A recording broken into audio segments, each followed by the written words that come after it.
Hi, and welcome to the show, everyone. I'm Leanne Palmerston. I'm from Hamilton Family Doulas, and I'm one of your hosts here at Birth and Baby Talk. And I'd love to welcome this week's guest. I'm very excited. I've been wanting to talk to her for a little while now, the lovely Dominika Knossalla-Pado. And she is from Dog Meets Baby. Dominika, you are a dog trainer who, whoops, we lost. Oh, well, we lost Dominika for a second. So let me tell you. You did. Oh, when You, I can still hear you and see okay, you. I'm not really wonderful. sure what happened to. Okay, I'm here. I'm here. Okay. Hopefully, I'll be back. All right. If you can get your video back, that'd be amazing. If not, I understand. There we are. I can see you. That's wonderful. It's always nice to see your beautiful face. So, Dominika, you are a dog trainer who specializes in helping families with infants and young children integrate their dogs and their human babies together. Yes, that's right. Thank you so much for having me. Oh, you're very welcome. So tell me, how did you get into this particular line of work? My children. Well, I mean, the dog training it has nothing to do with my children. I started Mhm. years ago, Yeah. or 14 years ago. And then I had my children 5.5 years ago. I have twins. Oh. And my dog, I have a yellow lab. Mhm. She had a very scary reaction to my children, a predatory reaction, which Oh, is yes. something that it happens very, very rarely, just so everyone Mhm. knows. But it happened to me. I did not expect it. I didn't know much about this. I mean, I know much. I know a lot about predatory reactions in dogs. Mhm. I didn't know that it can be as bad as it was Oh, yeah. towards a newborn or newborns. And it was scary. It was horrible. But And what because what kind of reaction was that? she Sorry was to hunting, she acted as if she Oh, saw prey, a cat, a squirrel. She was mhm. I mean, it wasn't pretty. It was really scary. Yeah. I don't think she I think she was standing the whole time in a position like a hunting dog for 24 hours.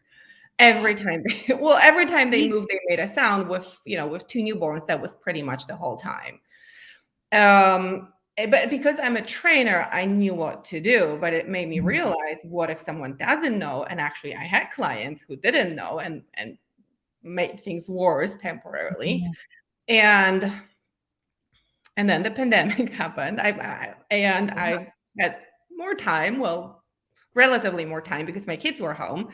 Mhm. And I decided that it's time to do something about it, and maybe I can reach more people, not Yeah. just private clients that I work with. I A friend of mine is a social media manager, so I talked to Mhm. her and I asked Mary to help me, and she and I hired her, so she helped me to get started. I liked That's Instagram, so I decided, okay, Instagram is going to be my platform. Mary good. specializes in Instagram, and we just started doing it, and it was very different initially from what it is now. Mhm. It was a little bit more for friends and family. It was slowly growing.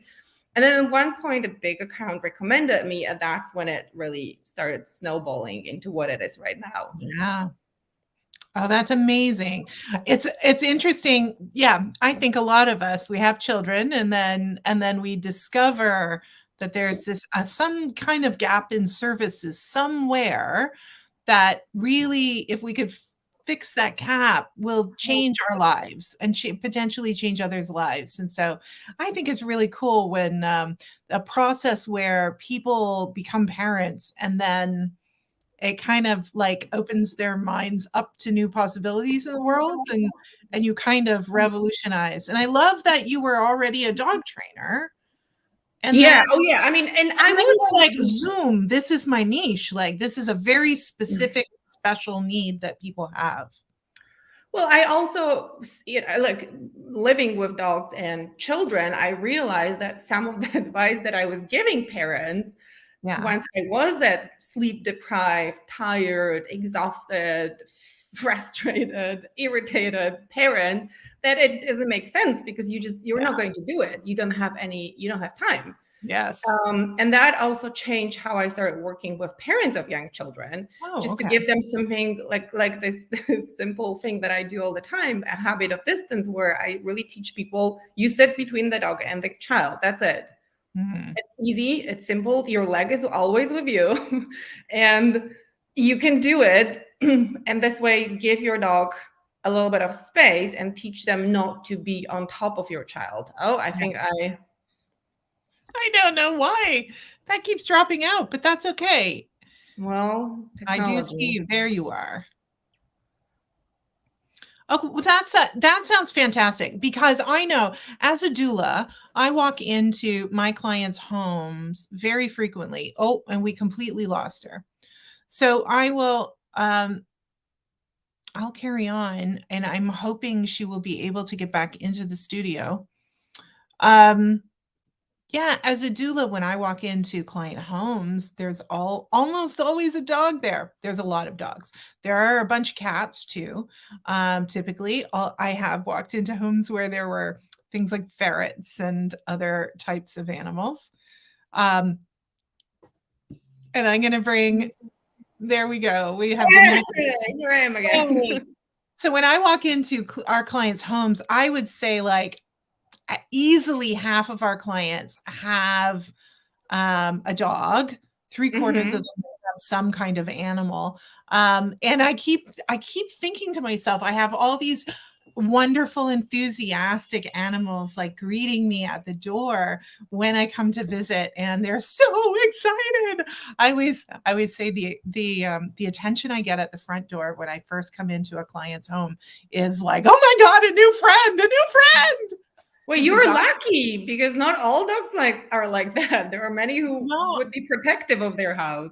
yes, often they are, and I do notice subtle behaviors. So I often notice that dogs like to get between me and the pregnant person Yeah. to protect them. Yeah. They're often very attentive to the pregnant person, and Yeah. I've seen that happen after the baby arrives as well. I can remember distinctly walking over to, like a play yard that had a little insert in it, and the maybe 4-day old baby was just sitting in there, and I walked over to say hi to the baby, and the dog just scooted in between me and the play yard, and like right there was maybe like an inch or two between us, and she just stood right there, didn't move. And I Hmm. was like, okay, I get it, it's your baby and I'm not here to bother your baby. Yeah, it's very normal in the You just early see those days that kind of dogs, those behaviors. in protective instincts that they pop Yes. up. So it's good that you didn't move forward and decided to greet the baby. It's always listen. I always tell people, listen to your dog. Your dog cannot talk, but they communicate Mhm. so much with the body language. And if you listen to your dog when they say it the first time, you probably are going to be okay. But if you keep trying to say hi to that baby, well, then the dog will escalate. Yeah, absolutely. So you actually run classes and you have a lot of resources for families to sort of prepare themselves to welcome a human baby into their fur baby family. Um, so and that is we have a number, let me just bring up, we have a number of questions, well, not a huge number of questions, but we have a couple of folks who would love to know, like, um, like, is there anything you recommend that all families should do before bringing their baby home, or bringing like having their dog return home after a baby has been born? Is there anything a family should be doing? Well, there are things that I recommend doing, like in terms of like preparation, which would Mhm. be the long term would be, I like when the dogs are used to being separated from you when you're home because you're Okay. going to need it later. Mhm. At some point, whether it's when the baby's crawling or you're recovering from a C-section and you have a big jumpy dog and you don't really want them to jump on you Yes. and holding the baby, recovering after from a C-section. So there are many times, or your baby is asleep on the activity mat and you just need to go around to the kitchen to get more water. You don't want to leave your dog with a newborn. And many parents don't really, they're like, oh no, my dog is great. But then if a dog has a reaction that makes them uncomfortable, I can guarantee you that most moms or dads are going to be like, no, no, no, no, this is a dog.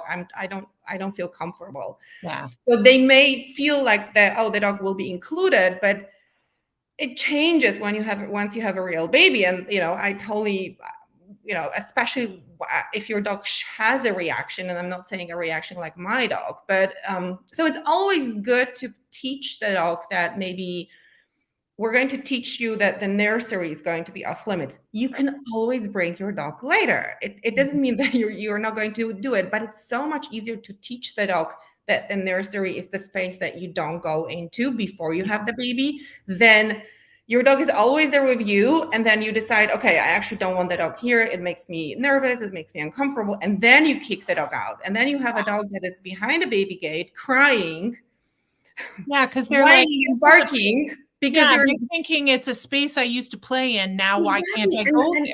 And there's, a lot of times it's a big transition for the parents. It's a huge transition for the dog as well. So it's not so much about the baby, to be honest. Many people think that the dogs are jealous of the baby. It's more that everything has changed in their life, and they just, they like nothing is the same.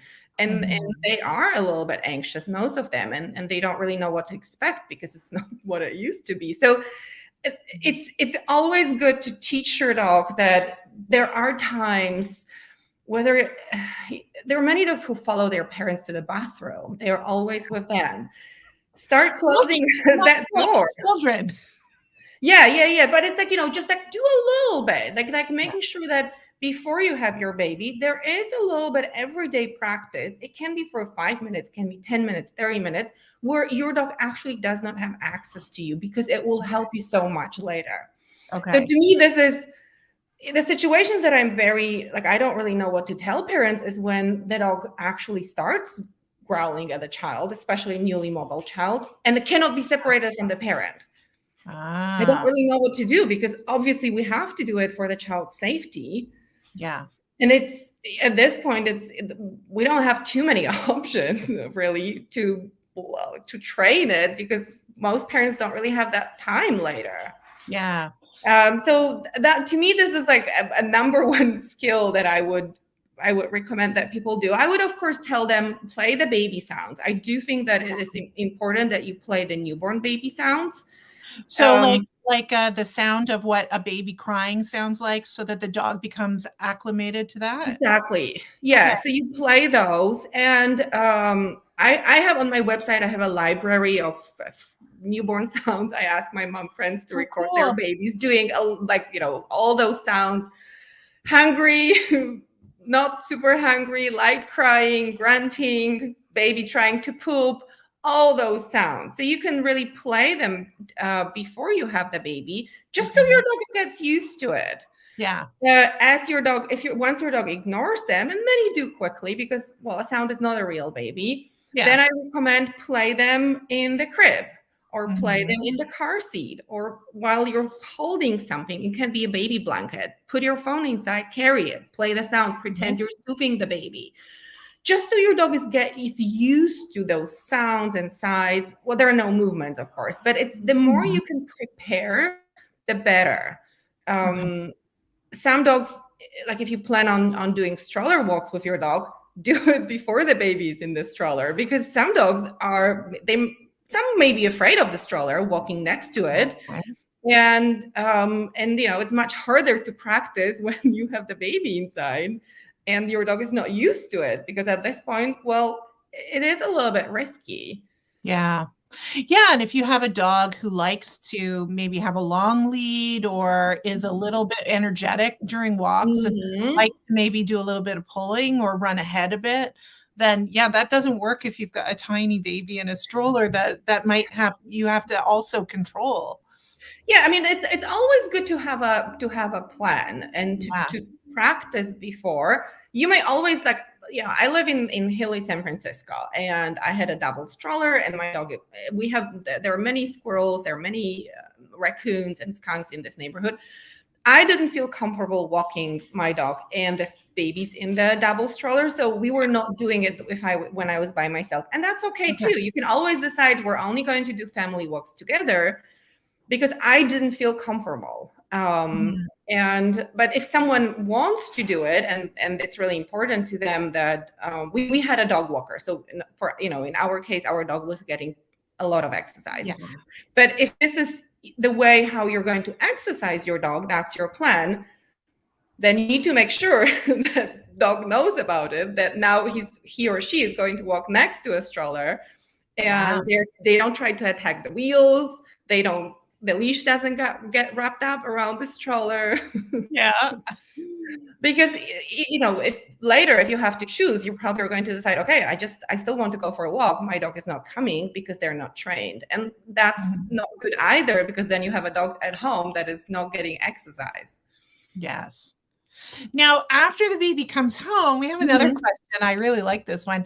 After baby comes home, and, like initially there might not be a lot of gear, like small things around, but when the baby starts to get a little bit older, there are going to be toys and things. So how does a dog who loves to maybe grab like a little stuffed rabbit and pull it into a million pieces for fun, how do we now keep the dog away from baby's things? How does Sophie the giraffe not become a chew toy for a dog? Well, yes. So there are several options, and it does depend on the dog's interest in the toys or the age. The younger the dog, the more into the toy, the harder. But surprisingly, I did a poll in my stories, and many people participated. For many people, it's actually not such a big issue. So it wasn't for me. My dog only stole one teddy bear. She chewed it up, but that was it.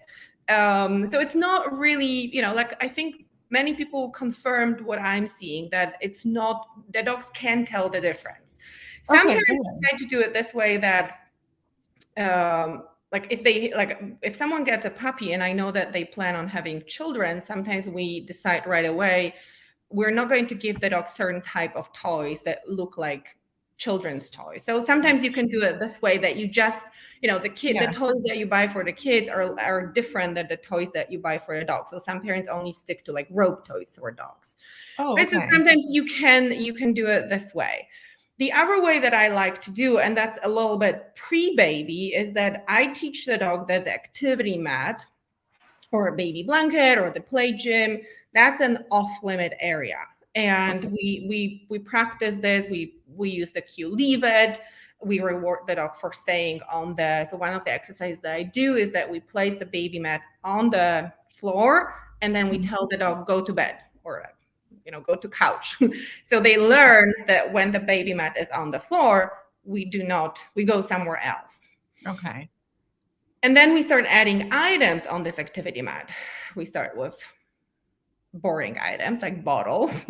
And then we made Sophie the giraffe, and then we made pacifiers. But they learn that whatever is on this activity mat, that's not for them. And slowly make it more difficult until my dog is on their bed or their mat next to me or at a distance, and I'm squeaking the Sophie the giraffe and rewarding them, or I can give them their toy too. Yeah. But it's really about teaching them that there are certain things that are off limit, and this is the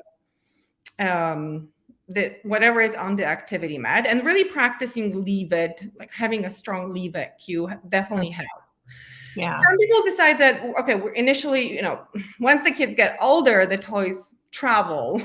Yeah. They start occupying more spaces in your house. But initially it is fairly easy to contain them in one area, right? Like, and most people like to have them on some sort of a baby blanket or like a play mat or in the nursery. If the dog is very interested, then we can have just a baby gate to the nursery, and the dog only comes to the nursery when we are there, of course. And then we can tell the dog to stay in this place, or we can say leave it, or even have the dog on leash. So we don't really give them access to this. But it is it's always better to practice this before, or, you know, even when your baby is already here, you can always practice, like, he's asleep and you can just practice leaving it. Okay. It's really about making sure, okay, this. I like to teach the dog that certain parts are off limits, and then whatever is there is off limits. Well, sometimes if the dog, you know, there is a risk that the dog might eat something or grab something. Yeah. And this is just the training is not working, or you never had time to really train properly. Because if you do train properly, it's going to work. It just takes time, right? And effort.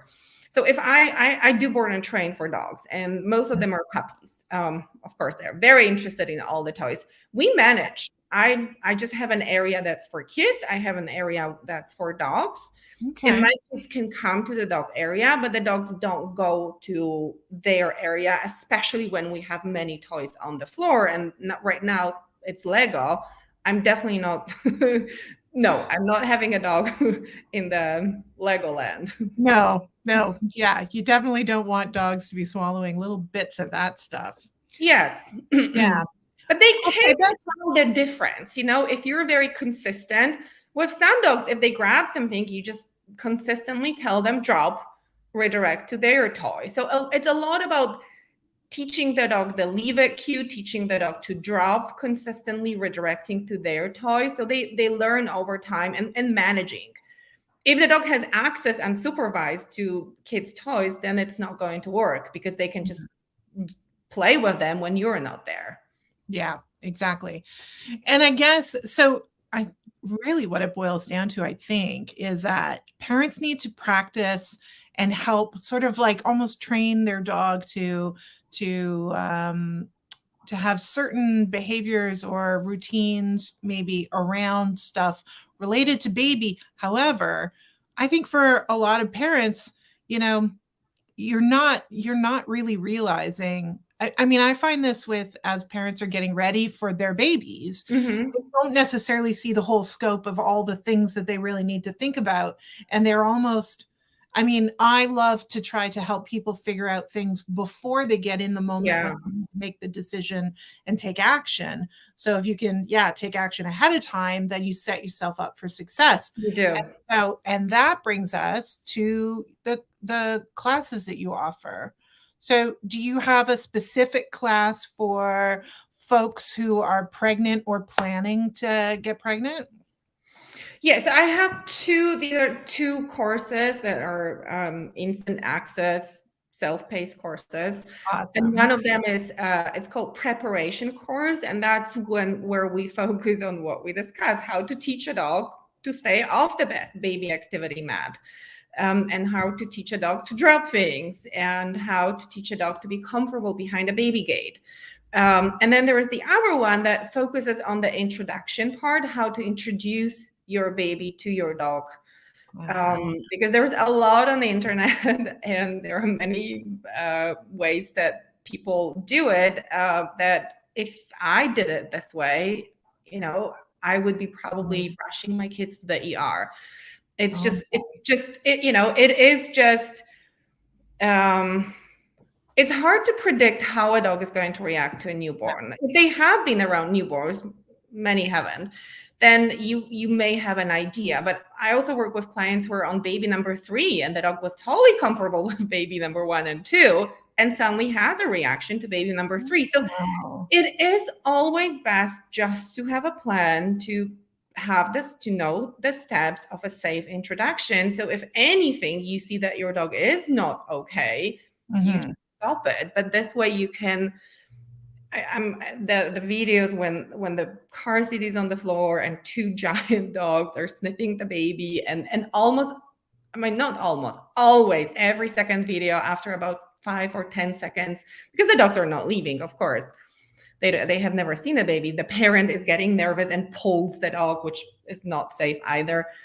This makes me so nervous, and it's not how you should do it. So this course is how to, and I know that many people, they're anxious about it because they don't, you know, they they know their dog might have a reaction, or their dog has not been around children, or they just want to set their dog up for success. So the mini course focuses on just this part that's preparing for the labor, having a plan for the labor part, knowing where your dog is going to be when you are, let's say, at the hospital, and then how to introduce your baby to your dog after, and what to do the first week, because many still will have a reaction. So what's expected? What can you do? There are many things that you can do to help your dog. And I share a lot on Instagram as well too. So it is really important that, like, I have the paid courses, but I really, I know that not everyone might be able to afford it, or it's not in their budget. So it's really important to me that people have access to quality information. And yes, the courses make it easier because you have everything there, and it's more than in that I can share on social media. The posts are short, even if mine are long. So yes, you can definitely find a lot on my Instagram, Dog Meets Baby. That's awesome. So, okay, I've got 2 questions left. Mm-hmm. What is one thing you should definitely not do when introducing your newborn and baby to each other? Well, definitely you should not give your dog full access. Okay. When your dog is off leash, does not have a collar, your baby is on the floor in the car seat or somewhere. Your dog is you don't see your baby's face, and your dog's face is right there. So full access to the baby, to a newborn, is not safe. Okay. That's good advice. And what would be a warning sign that folks could look for to realize that their dog is not necessarily okay? Because, I'm sure you see all the same kind of like funny, cute videos of like toddlers swatting a dog's nose. And then I can see the dog like looking back at its person going like, is this okay? Are we allowing this? What's going on? And starting to send out little signals, or maybe they're like, their ears are coming down, or their tail is starting to tuck and they're not very happy anymore. And other people maybe are noticing some things. So what are a thing, like 1 or 2 things that you should like know if you're seeing your dog do this? Maybe like make sure that you're a little extra careful and give the dog a lot of space. Okay, so they communicate a lot with their body language, and there are so-called subtle signs of stress. And then if people miss them, then they start showing more signs of stress. And some dogs in some situations are going to show very easy to read signs of stress. Yeah. So the subtle signs of stress, and that I talk about a lot on my Instagram, and I do those body language quizzes, are yawns when your dog is not tired, are lip licks and nose licks when there is no food present, are looking away, what you described, so the dog looks away. When you see the whites of the eyes, that too. The ears go back. It's generally, that the body's a little bit tense, the mouth, you see tension in the mouth. So it's always good, the way I see it.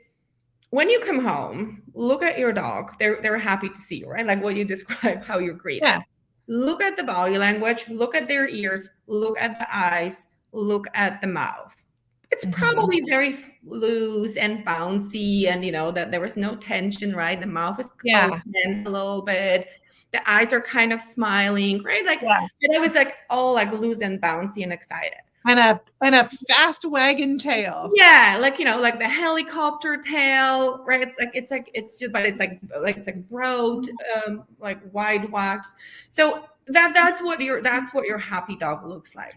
And then I would like parents to look at the dog in a situation that they know it's stressful, like unrelated to baby, ideally before they have a baby. So for many dogs, it could be Well, it could be a scary noise. It could Yeah. be like a stranger walking by. It could be another dog. It could be something that in the environment that makes them nervous. Most Mhm. parents know really well. Like if I ask them, they question this question, they know precisely what makes their dog nervous. Okay. And then I would like you to look at their body language, but it's not something that the dog is attacking, right? Like not Yeah. like full on attack. It's something that just like, oh, this was not nice. Look at their body language, and you will probably notice the changes, right? Like the ears are a little Mhm. bit different. You can see that the dog is a little bit like maybe crouched for some dogs. You mentioned that tucked tail. Um, you may start seeing those yawns or the lip licks. So it's good to practice this, noticing. I do it with my kids. I started doing this when they were, I don't know, probably one, and they're so good at this. It's Mhm. fascinating how much kids are actually way better than adults. They Yeah. notice everything. So it's just like noticing those little things, and then when you have a baby, if you see A, happy dog, great. If you see B, those signs that you see when your dog is nervous about something, that means your dog is nervous about that interaction. They may still Mhm. love your child, but certain things might make them nervous. And a lot of times when the baby is newly mobile, that's when it's they are very scared. They Yeah. didn't They're like, get "Oh, to it memo. moves. What the Yes. hell?" Yeah, I mean, they literally like they are shocked. This was never, Mhm. they were never told this would happen. Yeah. Uh, Do you have some resources or maybe a course for older babies, like when older babies and small children and how they interact with dogs? Or I don't have a course yet, okay. but it's I have a free toddler guidebook on the Oh, website, excellent. and so yeah, so there is a free that we're actually going to we're going to update it a little bit. So it's going to be a Okay. little bit more comprehensive. It's good now, but it's going to be even better. So I have this on my website, and I will have another because I'm very passionate about dog body language, and I think that Mhm. really once people understand what they're looking at, it just Yeah. makes everything so much safer. Yeah. And I know that people love those body language quizzes that I do. So this will be definitely perfect for parents of mobile kids because then Excellent. you can really understand what your dog is saying, and you Mhm. can start teaching your child, because ultimately we're not going to be with our kids and dogs all the time, right? Like we do No. supervise a lot when they're younger, but the truth is as they get older, you probably will supervise less. Yeah. And especially if your dog is okay, right? Like if Yeah. your dog is not okay with your child, you won't. But so Yes. you need to teach them how to be safe around your dog, what not to do, what to do, Mhm. and also like how to be around other dogs so they Yeah. know, they don't get into those risky situations. Absolutely. Yeah. So valuable. Dominika, thank you so much. I feel like we could probably talk all day. I love that you've got so much passion for this specific work. And going into families' homes, I see Yeah. the value of this particular type of knowledge because so many people do have animals or they want to introduce an animal into a Yeah. family with young children. They started off with one or two dogs, and then they decided to add a little human person into their life. Mhm. So yeah, I'm just really excited. And I found out about you because of one of our clients who had two dogs, like two big dogs. I Mhm. remember, and it's funny because when you were talking, you were saying like, start training your dog that they sometimes can't have access to you, like they are sometimes need to be elsewhere. Yeah. And they have to be okay with it. And I remember going to one of my clients' houses to do a prenatal appointment, and the dogs, like she had prepared me that she had dogs. And I said, that's great. So many of my clients do. And I love to meet a new dog just as much as they love to meet a new human. And when I came in the house, she said, oh, the dogs are in the basement. And I said, it's okay. Like the dogs were very much You could hear them the whole time. They're very, very vocal. And I said, well, if it would make them more comfortable, please allow them to come up, because I would love to, like, if they need to like come and like hang out on top of me for a little while, like just get to know me so they can feel comfortable. I'm cool with that. It's all good. And she said, no, no, they're going to be down there. And then now it makes so much sense, because she was probably be like, nope, there are sometimes when the dogs will be down in the basement because, like we're preparing Well, to have a baby. we don't know the details here. Maybe she knows that the dogs, would not be okay with you standing up or moving, right? So sometimes that's true. That's true. Yeah. So, like, it's just not every dog loves every stranger. It's not really like, I do recommend, if, especially for like postpartum helpers or doulas, that because you're going to be home, right? Like a lot, or nighttime, like nighttime. So and a lot of times the dog is there and the parents are asleep. So I do feel that introducing the postpartum helpers, doulas, it's very important that you do introduce in the right way. So I tell people that if your dog is nervous meeting people inside, let's go for a walk first, right? Like just like really meet them in a neutral setting where your dog just is not really, like, most dogs are okay with people outside. Yeah. And then this way you can walk together and the dog can sniff you, and maybe the parent can give some treats, or maybe you give them some treats, but your dog will be more accepting of you coming home, assuming that, they are not really scared of or protective of the house. Yeah. But it's important that I think for people that are going to be a lot at your house, like you, it is really important that you spend time introducing them. Or if you choose not to, then you do what your client did, right? Like you manage, you don't have them around, because this way you avoid scary situations. Yeah, for sure. And that's always something that, like, I love that, and getting to meet the dog. And parents are always like, oh, I'm sorry. He's like, just really excitable. And I was like, it's okay. Like, let's take 5 or 10 minutes so that I can, because I'm coming to the dog's house. The dog doesn't realize I'm coming to their owner's house to talk to somebody else. They think I'm there to play with them. So yeah, of course. I always love to give the dogs a few minutes of my time so we get to know each other and then hang out. And then hopefully they'll either like ignore me, or sometimes I find myself with some lovely foot warmers or a little companion on the sofa beside with their head in my lap, and that makes me even happier. So, but I want to thank you, Dominika, for sharing some time with us. I realize it's early morning there in sunny Southern California. And it's really sunny and very warm, actually. Yes, and it's snowy here in Ontario. So, so thank you again, folks. Join us again in 2 weeks. We'll have another wonderful guest. And I believe Megan will be back hanging out with me for our December show. And if you haven't signed up for our newsletter, please sign up for our newsletter. We're going to be linking to some of Dominika's amazing resources. So if you have a furry person in your family, you're going to want to see some of this. Okay. Thanks, everyone. Have a great day.